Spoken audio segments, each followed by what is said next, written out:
Hello everyone, welcome to learn Abhi. I am Shivani Chauhan. इस video में हम लोग देखेंगे क्लास 10th इंग्लिश की बुक का चैप्टर 9 भोली का ये पार्ट 2 है। इससे पहले जो पार्ट 1 था उसमें हम लोगों ने देखा था कि किस तरीके से जो है भोली एक छोटी सी एक बच्ची थी जो काफ़ी ज़्यादा डरती थी। बचपन में उसको स्मॉल पॉक्स हो गए थे, उसकी वजह से उसकी पूरी बॉडी पे छोटे छोटे गड्ढे से हो गए थे, उसका रंग भी काला पड़ गया था। वो स्टैमर करती थी, मतलब वो हकलाती थी। और फिर उनके गांव में एक स्कूल खुला था, उस स्कूल में फिर उसके फादर मतलब भोली के फादर उसको पढ़ाने के लिए ले गए थे। क्यों? क्योंकि वहाँ के तहसीलदार साहब ने कहा था कि भाई अपनी बेटी को भेजो। और उस समय ये काफ़ी सालों पुरानी कहानी है, तो उस समय पर जो लड़कियां पढ़ती थी उनकी शादी नहीं होती थी, तो भोली तो वैसे भी हकलाती थी और दिखने में भी अच्छी नहीं थी। तो उसकी मदर को लगता था भोली की इसकी शादी तो वैसे भी नहीं होगी, तो इसको पढ़ा ही देते हैं, मतलब इस टाइप से इसको स्कूल जाने में फिर क्या ही बुराई है। अब स्कूल में जब वो गई तो उसकी टीचर ने उसको बहुत इंपॉर्टेंस दी। भोली के घर में भोली को कोई इंपॉर्टेंस नहीं देता था, कोई उसे कुछ नहीं समझता था, बट स्कूल की टीचर ने उसको एक कॉन्फिडेंस दिया। फिर अब आगे का देखते हैं चैप्टर। तो समय बीतता गया। The village become a small town. तो पहले तो विलेज था, फिर वो एक छोटा सा कस्बा जैसा छोटा सा शहर बन गया। The little primary school became high school. High school बन गया। There were now a cinema under a tin shed and a cotton ginning milk. तो एक सिनेमा भी बन गया उस शहर में और एक कॉटन को काटने वाली मिल छोटी सी बन गई।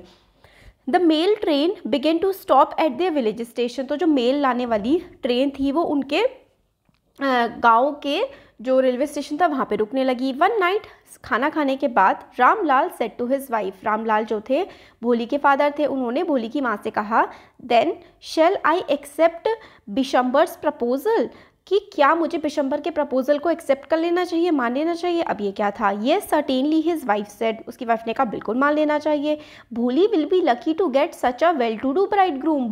मतलब भोली के लिए एक रिश्ता था और उसकी माँ कहती है कि ऐसा ब्राइड ग्रूम यानी कि ऐसा दूल्हा मिलेगा भोली को, तो भोली बहुत लकी होगी।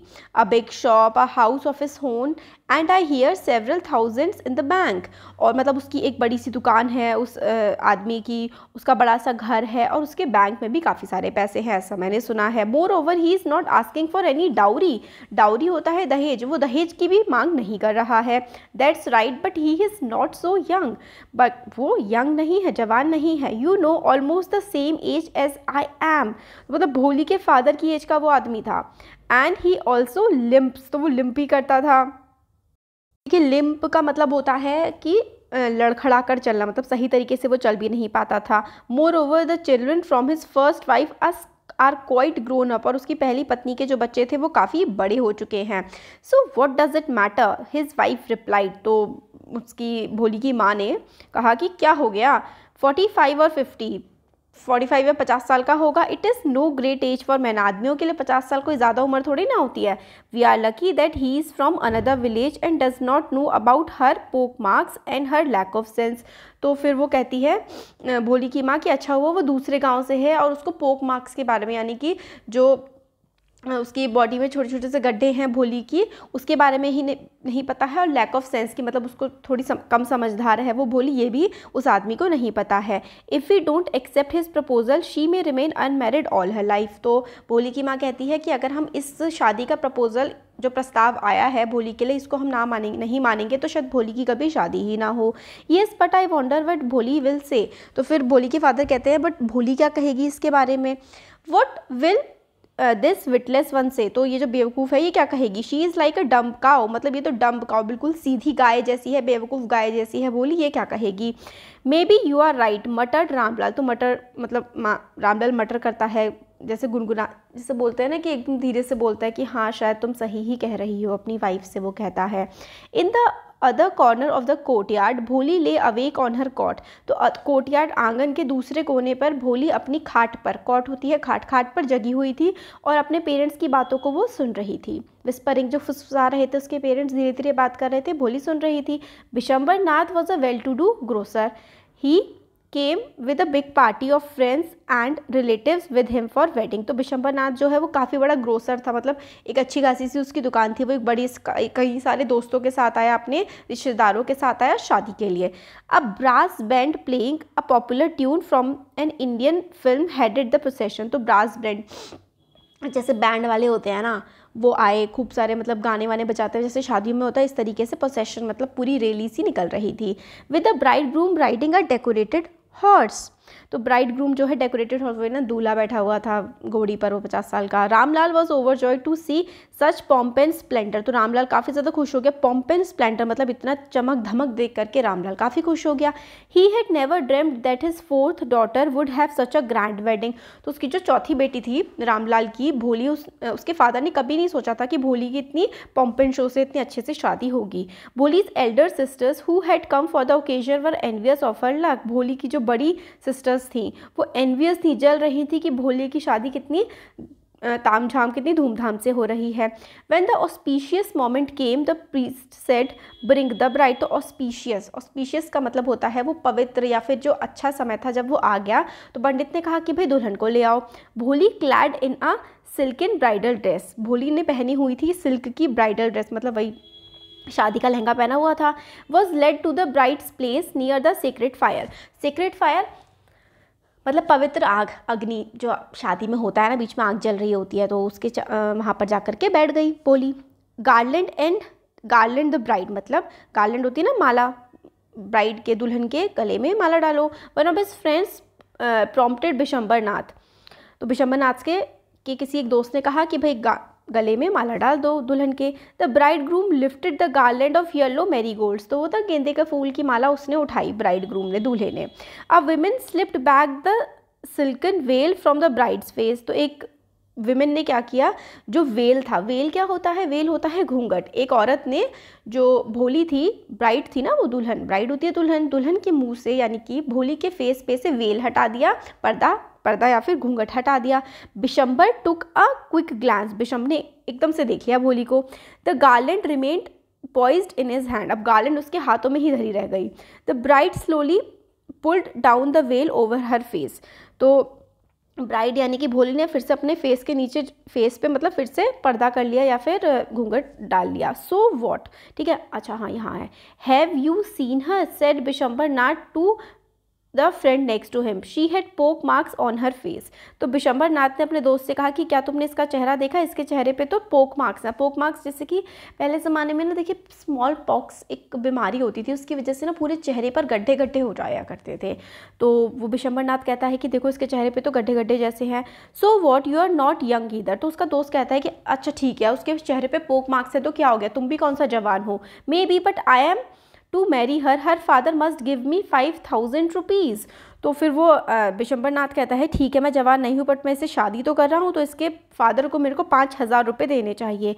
Ramlal went and placed his turban his honour at Bishambar Nath's feet, do not humiliate me so take 2000 rupees, तो रामलाल जो है, रामलाल यानी कि भोली का फादर जो है, वो इसके पैरों में अपनी पगड़ी रख देता है बिशंबर नाथ के पैरों में और कहता है कि 5000 तो नहीं है, आप 2000 रुपये ले लो। नो 5000 और वी गो बैक, 5000 दो नहीं तो हम लोग वापस चले जाएंगे।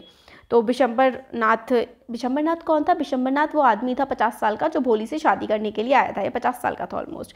रामलाल कौन है, रामलाल है भोली के फादर। अभी जो बिशंबर नाथ है ये कहता है कि पहले मुझे 5000 रुपये दो, तभी मैं भोली से शादी करूँगा तुम्हारी बेटी से, वरना नहीं करूँगा, बारात लेके वापस चला जाऊँगा। अब रामलाल कह रहे थे कि मैं 2000 रुपये दे दूंगा तुम्हें, 5000 तो नहीं है, प्लीज़ शादी कर लो, वापस मत जाओ। Let be little considerate please, if you go back I can never show my face in village, तो वो कहता है रामलाल की कंसिडरेट मतलब थोड़ा सा सोचो, अगर तुम वापस चले जाओगे तो मैं गांव में किसी को अपने मुंह दिखाने लायक नहीं रहूँगा। देन आउट विथ 5000, तो फिर बिशंबर नाथ जो है ये बूढ़ा दूल्हा ये कहता है तो फिर 5000 रुपये दो। Tears streaming down his face, Ramlal went in, opened the safe and counted out the notes, he placed the bundle at the bride grooms feet, तो रोता हुआ जो है रामलाल भोली का फादर जाता है अंदर, अपनी जो सेफ है वो खोलता है, उसमें से जो भी पैसे होते हैं वो निकालता है और इसके पैरों में रख देता है, ब्राइड ग्रूम के दूल्हे के इस 50 साल के बूढ़े के पैरों में रख देता है। On Bishambar's greedy face appeared a triumphant smile, तो बिशंबर नाथ जो होता है उसका जो ग्रीडी मतलब जो उसका लालची चेहरा होता है उस पर ट्रम्फेट जीत की एक स्माइल आ जाती है। He had gambled and one, तो उसने गैम्बल किया होता है, जुआ खेला होता है कि भाई 5000 दो वरना मैं चला जाऊंगा, और वो जीत गया। Give give me the garland he announce, तो उसने वो कहता है कि ठीक है लाओ मुझे माला दो। Once again the veil was slipped back from the bride groom face but this time her eyes were not downcast, तो एक बार फिर से भोली के चेहरे से वो पर्दा हटता है और अब उसकी आंखें नीचे नहीं होती। शी वॉज लुकिंग अप, वो ऊपर देख रही होती है। Looking straight at her prospective husband, prospective husband मतलब उसके होने वाले पति की तरफ वो सीधी आंखों से देख रही होती है। And in her eyes there was neither anger nor hate, only cold contempt, तो जो भोली होती है वो अपने होने वाले पति की आंखों में सामने सीधा सीधा देख रही होती है। उसकी आंखों में ना ही शर्म होती है, ना ही गुस्सा होता है, ना ही नफरत होती है, उसकी आंखों में होता है कोल्ड कंटेम्प्ट, मतलब होती है ना तुच्छ हीन भावना कि भाई कैसा इंसान है, तो इस टाइप की भावना भोली की आंखों में देखने को मिल रही होती है उस समय पर। Vishambar raise the garland to place it around the bride's neck, Vishambar garland यानी कि माला को उठाता है और ब्राइड के जो दुल्हन होती है भोली उसके गले में डालने वाला होता है। But before he could do so Bholi's hand stuck out like a streak of lightning and the garland was flung into the fire, और इससे पहले कि जो विशंबर नाथ है वो माला भोली के गले में डाल पाए, भोली का हाथ एकदम से उठता है, होता है ना मूवीज़ का सीन चल रहा है प्रॉपर, ये हाथ उठता है और ऐसे करके माला को वो धक्का सा मार देती है हाथ से, और जो माला है वो फायर में, अग्नि में जो आग जल रही होती है उसमें गिर जाती है। She got up and through away the well, वो उठती है और घूंघट को उठा के फेंक देती है और बोलती है पिताजी, said Bholi in a clear and loud voice, and her father mother sister brother relatives and neighbours were startled to hear her speak without even a slightest stammer, तो वो मतलब उसके भाई बहन माँ बाप और उसके जो रिलेटिव्स हैं वो बिल्कुल स्टार्टल हो जाते हैं, मतलब स्टार्टल हो जाने का मतलब होता है भौचक्के रह जाते हैं कि कितनी क्लियर तरीके से ये बात कर रही है, क्योंकि भोली तो स्टैमर करती थी ना, वो तो हकलाती थी बट बिल्कुल नहीं हकला रही, एकदम साफ बोल रही है। वो बोलती है पिताजी टेक बैक योर मनी, पिताजी आप अपने पैसे वापस ले लो, I am not going to marry this man, मैं इस आदमी से शादी नहीं करने वाली हूँ। रामलाल वॉज थंडरस्ट्रक, रामलाल मतलब एकदम से उस पर बिजली गिर गई हो ऐसा हो जाता है। The guest began to whisper, so shameless so ugly and so shameless, तो वो कहते हैं कि कैसी शेमलेस मतलब बेशरम लड़की है, अगली यानी कि बदसूरत है और बेशरम भी है। Bholi are you crazy shouted Ramlal, तो रामलाल कहता है भोली क्या तुम पागल हो गई हो, you want to disgrace your family, क्या तुम अपनी फैमिली की बेइज्जती करवाना चाहती हो, have some regard for our इज्जत, मतलब कुछ तो सोचो हमारी इज्जत के बारे में।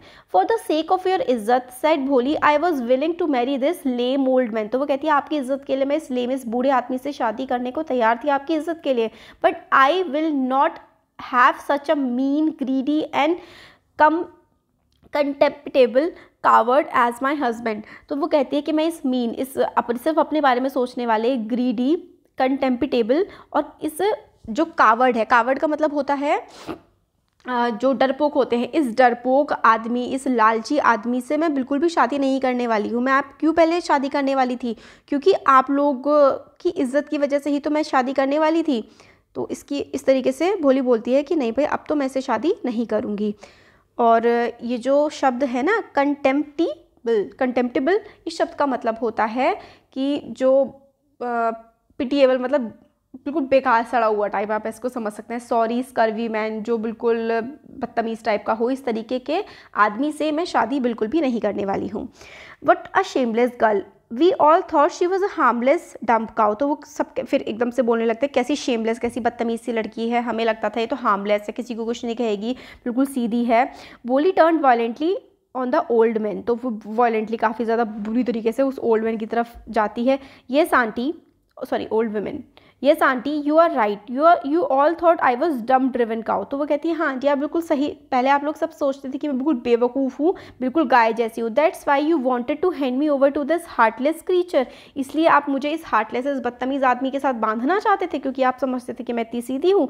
But now the dumb cow the stammering fool is speaking, अब ये जो डम्प काउ जिसे आप बेवकूफ़ समझते थे, जो सिर्फ हकलाती थी, अब वो बोल रही है। Do you want to hear some, क्या आप और कुछ सुनना चाहती हैं। Bishambar Nath the grocer started to go back with this party, तो विशंबर नाथ जो ग्रोसर था, जो सामान बेचने वाला फिर दुकानदार था ना, वो बहुत बड़ी दुकान थी उसकी, वो वापस जाने लगता है। The confused bandsmen thought this was the end of the ceremony and struck up a closing song, तो जो बैंड्समैन होता है जो गाना बजाने वाला होता है उसे लगता है सब खत्म हो गया और वो गाना बजाने लगता है लास्ट वाला। Ramlal stood rooted to the ground, his head bowed low with the weight of grief and shame. तो रामलाल जो है वो बिल्कुल खड़ा रह जाता है, उसका हेड सर जो है शर्म से झुका हुआ होता है, ग्रीफ से, दुख से, और मतलब शर्म आ रही होती है रामलाल भोली के फादर को। The flames of the sacred fire slowly died down, जो फ्लेम थी, जो अग्नि, जो आग जल रही थी, इस पे फेरे होने थे, वो धीरे धीरे बुझ रही होती है। एवरी वन वॉज गॉन, सब लोग चले जाते हैं। रामलाल टर्न टू भोली, रामलाल भोली की तरफ देखता है और कहता है but what about you, no one will ever marry you, what shall we do with you. तो वो रामलाल अपनी बेटी से कहता है कि तुम्हारा क्या होगा, कोई तुमसे कभी शादी नहीं करेगा, मतलब हम तुम्हारे साथ क्या करेंगे। And Sulekha said in a voice that was calm and steady, don't you worry पिताजी, in your old age I will serve you and mother and I will teach in the same school where I learned so much। तो सुलेखा, ठीक है, जो बच्ची जिसका नाम भोली था, उसको भोली कहते थे ना प्यार से सब लोग, तो वो कहती है कि आप मेरी चिंता मत करो, जब आप लोग बूढ़े हो जाएंगे मैं आप दोनों की सेवा करूंगी और इस स्कूल में जिसमें मैं पढ़ी हूँ उसी स्कूल में मैं पढ़ाऊंगी। Isn't that right ma'am. तो मैम से वो कहती है कि मैम है ना, सही कहा ना मैंने। The teacher had all along stood in a corner watching the drama. Teacher जो थी उसकी भोली की, वो किनारे पे खड़ी हुई थी, पूरा ड्रामा तब से देख रही थी। वो बोलती है येस भोली of course, she replied and her smiling eyes was the light of deep satisfaction that an artist feels when contemplating the completion of a masterpiece। तो उसकी जो टीचर होती है वो बोलती है हाँ बिल्कुल ऐसा ही तुम कर सकती हो कि तुम इस स्कूल में पढ़ाना, अपने माँ बाप की सेवा करना जब वो बूढ़े हो जाएंगे। और वो उसकी जो टीचर है वो भोली की तरफ बिल्कुल ऐसी आंखों से देख रही होती है जैसे उसको एक सेटिस्फैक्शन मिला, क्योंकि उस टीचर ने ही तो उस भोली को हिम्मत दी थी, है ना, पढ़ाने, ज्ञान दिया था, हिम्मत दी थी, तभी तो भोली ये सब कर पाई थी, न्याय के खिलाफ लड़ पाई थी। तो वो इस तरीके से भोली की तरफ देख रही थी जैसे कि कोई आर्टिस्ट होता है जब उसका मास्टरपीस बन जाता है ना, कि भाई ये मैंने इतना अच्छा एक मास्टरपीस बना लिया है, उस आर्टिस्ट की तरह वो भोली की तरफ देख रही थी भोली की टीचर। तो देखिए इस चैप्टर में ना जो हमारे समाज में कुरीति है, खैर अब तो ये कुरीति काफ़ी ज़्यादा कम हो चुकी है, दहेज प्रथा खैर अभी भी है, बट जो भी है, मगर पहले ज़माने में काफ़ी ज़्यादा हुआ करता था। तो उसके बारे में ये पूरी कहानी है और किस तरीके से एक लड़की इस अन्याय के खिलाफ लड़ती है और कैसे एजुकेशन, पढ़ाई लिखाई जो उसको ताकत देती है कि वो अन्याय के खिलाफ खड़ी हो सकती है। तो यही था इसमें। तो ये जो ग्लॉसरी है ना, ये भी सिंपलटन होता है, एक फूलिश सा पर्सन, जो मतलब इसके बहुत सीधा साधा सा पर्सन। नुम्बेरदार एक ऑफिशियल होता है जो कि कर इकट्ठा करता है। मैटेड होता है इंटेंगल्ड मतलब उलझ जाना। स्क्वाटेड होता है सेट ऑन देयर हील्स, मतलब पैरों पे बैठ जाना, झुक के। स्करीड होता है रैन मूव्ड हरीली, फटाफट से जाना। गिनिंग होता है separating raw cotton from its seeds, मतलब जो कॉटन होता है ना उसका जो बीज होता है उसमें से रेशे निकालना, ऊन कह रही हूँ, कॉटन निकालना, रुई। डाउनकास्ट होता है लुकिंग डाउनवर्ड, तो मतलब नीचे की तरफ देखना या फिर, है ना। तो ये चैप्टर हम लोग का हो गया है कंप्लीट। और कैसा लगा वीडियो बताइएगा ज़रूर। अच्छा लगा तो लाइक करिए, चैनल को सब्सक्राइब करिए, अपने फ्रेंड्स के साथ शेयर करिए। Thank you.